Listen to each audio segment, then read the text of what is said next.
Amaphoyisa kanye nesikhungo esilawula ukuthengiswa kukatshwala zithi zihlose ukuqeda nya ukudayiswa kotshwala ngokungemthetho, bahlela ukugasela kungazelelwe. Kulamaholide kuthiwa kunamacala angaphezulu kwa-700 avuliwe okukhona kuwo angaphezulu kwengxenye okudayisa utshwala ngokungemthetho.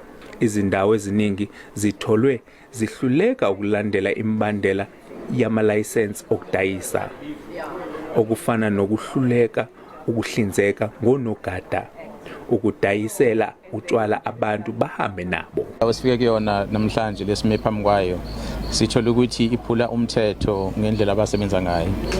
Abanawo umuntu oyisecurity ogadile lapha esangweni. Baphinde badayise ngokuphambana nomthetho welicense. Ilicense yabo ibanikeza umgunyo ukuthi bathengisele abantu abahlala khona baphuzele khona. Kodwa bona bathengisela abantu abathatha utshwala bahambe nabo. So okunye kwezinto abazenzayo lezo ziphula umthetho. Ziningi ezinye izinto esizitholile ngeke ngikwazi ukuzichaza. Ozakwethu basasebenza nomphathi wayo le ndawo lecisho konke. Amaphoyisa athi kuyakhathaza ukubona sanda isibalo samantombazane asemancane evunyelwa ukuba semashibhini kanye nasemathaveni. Izinye zikhona ke la esifundeni saKwaZulu Natal endaweni eningi.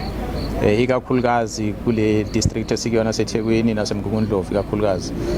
Sithola ukuthi abantu abaningi laba badayisa utshwala abanakekeli ukuhlonipha umthetho lo abawunikeziwe.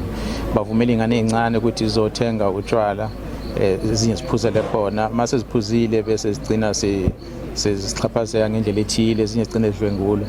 Isikhungo esilawula ukuthengiswa kukatshwala sithi singaphezulu kuka-7,000 izindawo ezidayisa utshwala ngokusemthethweni kulesifundazwe. Kodwa ngalesikhathi samaholide kaDisemba kuba nzima ukunqanda abadayisa ngokungemthetho. Londi Khadebe, SABC News eThekwini.